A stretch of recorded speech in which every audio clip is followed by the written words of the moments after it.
When it comes to developing your business plan, the most important puzzle piece is right in the heart of the jigsaw: mission. We're going to unpack your why. We're going to look at your aims, goals, and objectives, and we're going to make sure that all of the puzzle pieces can slot together.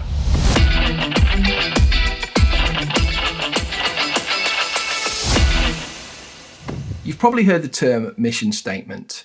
It's something that brands and organizations put together to communicate who they are and why they do what they do. So how about you? Do you have a personal mission statement?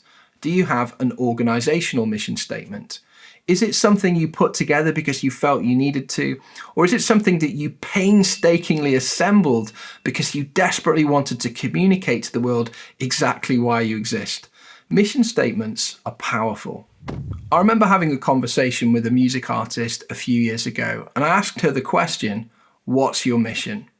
She came back with a succinct answer, and I don't think it was the first time that she'd said this.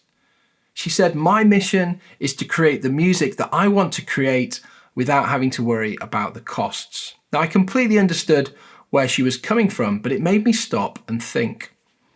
When it comes to your mission, the first thing that you think about shouldn't be yourself. You should be thinking about the audience that you want to serve and the value you want to deliver to them. And I also want to challenge you with this. Your mission should be to bring value to partners. So many people just think about the goals and aims. They're looking at how they can take from other people to achieve what they want to achieve. I have a friend who's very, very successful. He's made tens of millions of pounds. He spends most of his week bragging about how he's helping other people succeed in their businesses.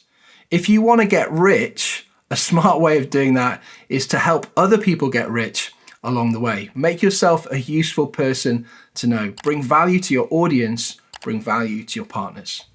When I work through the jigsaw with artists, brands, and creators, the first thing we do is look at mission. Mission touches every other puzzle piece. Everything else slots around it. And we like to break things down into 5 categories. What are your aims, goals, and objectives personally, creatively, altruistically, in terms of recognition, and financially? People are motivated by different things, and looking at these 5 different areas will help you to understand what makes you tick, and it will help you to craft a mission statement that meets your audience where they are. So when it comes to your personal aims, goals, and objectives, there may be some overlap with other areas, and that's absolutely fine. You might have a goal that's personal, but also altruistic. You might have an aim that's personal and also financial. These categories aren't mutually exclusive, but some things are purely personal. Perhaps you have a strong sense of call, destiny. You know you were born for a certain purpose.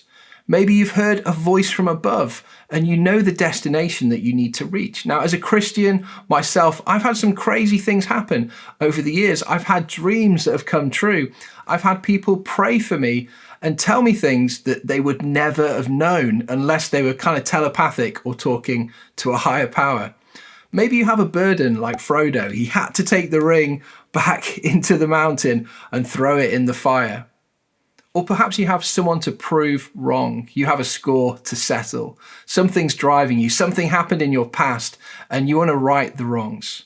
Make sure you tap into what makes you tick. It will help you to progress along the road.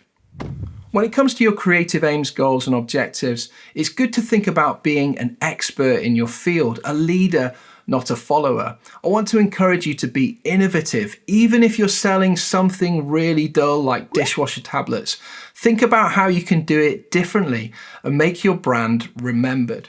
2 of the things that I'm really proud of doing happened with the homegrown worship community.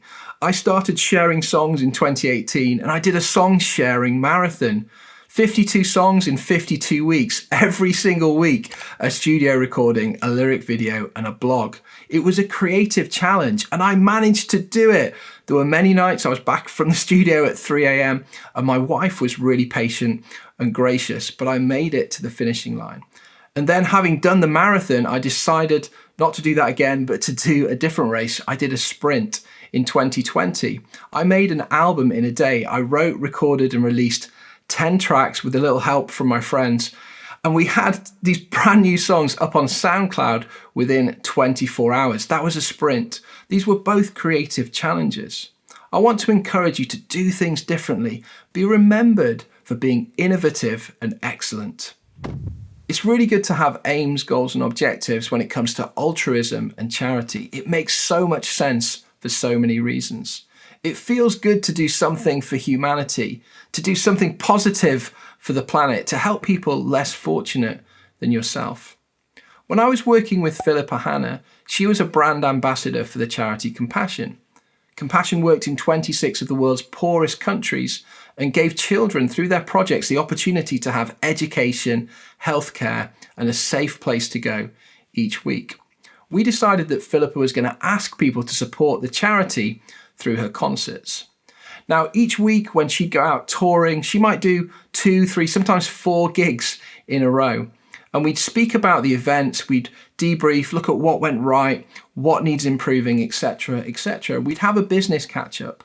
But at the end of the call, I'd ask her this question. How many sponsors did you get for Compassion? Some weeks she'd say 15, 20, she'd get loads of people. We actually got 1,000 sponsors on board for Compassion over a 10-year period. But even if the answer was 1 or 2, I always took the time to say, well done. You've given up your weekend and not everything's gone as well as hoped on some of the weekends, but you've changed a child's life through going out, sharing your music and inviting people to support the charity. I love what Dolly Parton does with her Imagination Library. Have a look at it. It's a fantastic story. She grew up in abject poverty, one of 15 children, I believe, and she treasured the very few books they had in their household. So when she made it, she decided to pay it forward and give something back. She started out the Imagination Library, giving children in underprivileged areas a book every month until they get to the age of 18. She's literally given away millions and millions of books. What's your dream? What would you like to give back?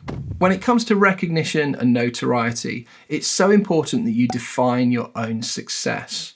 So many people measure the wrong metrics. They pick up their iPhones and look at the metrics that the social media companies give to them, and their aim is just to make those numbers move. Now, making those numbers move might mean something to you, but it also might be a perceived popularity contest you didn't know you entered. You know what I'm saying here? Think about the things that you want to achieve. Maybe it's selling 1 million products. Maybe it's 1,000 5-star reviews on Trustpilot. Maybe it's a #1 record or selling out 10 concerts back to back. Maybe you want to do a collaboration with one of your heroes. Maybe it's an award or a tastemaker championing your product. Think about what really matters to you and measure the right metrics. And finally, when it comes to financial aims, goals, and objectives, I like to do 3 exercises. The first exercise is the bottom line. How much do you need to achieve in sales each month to move forward comfortably? What do you need to spend on running costs, development costs? What do you need to pay yourself? Now, some months will be up, some months will be down, but things should balance out over a quarter. The second thing that I like to do is the open checkbook test. If I had an open checkbook, how much money would you like? And what would you spend it on? Could you take £10,000 and turn it into £30,000 in the next 6 months? If I was to write you a check for $100,000, how would you turn that into $300,000? That's the entrepreneurial check. You need to make sure that you have ideas, initiatives, product launches, marketing plans that will turn money round. If you don't think like this already, please adopt this mentality. And finally, we're looking at the destination. Where do you want to end and when? How much money in the bank? Or perhaps there's a signifier like a ranch in Texas or your own boat to take out on the open sea. Where would you like to arrive? It's important to start with the end in mind. To conclude this video, I want to share a proverb from scripture. It says that a generous man will prosper. Don't plan to be generous once you've made it. Start being generous today. Give what money and time you can to others. I have a mentor who sold a business for a staggering sum of money, and I'm overwhelmed by his generosity. He's never given me any cash, not a penny, but he's given me something much more valuable, his time and his encouragement. I'd like to encourage you to find someone you could encourage, someone you could invest your time into, as well as giving money to good causes. Your investment of encouragement and time will build you up. And as you pour out what you learn, you enlarge your capacity for moving forward.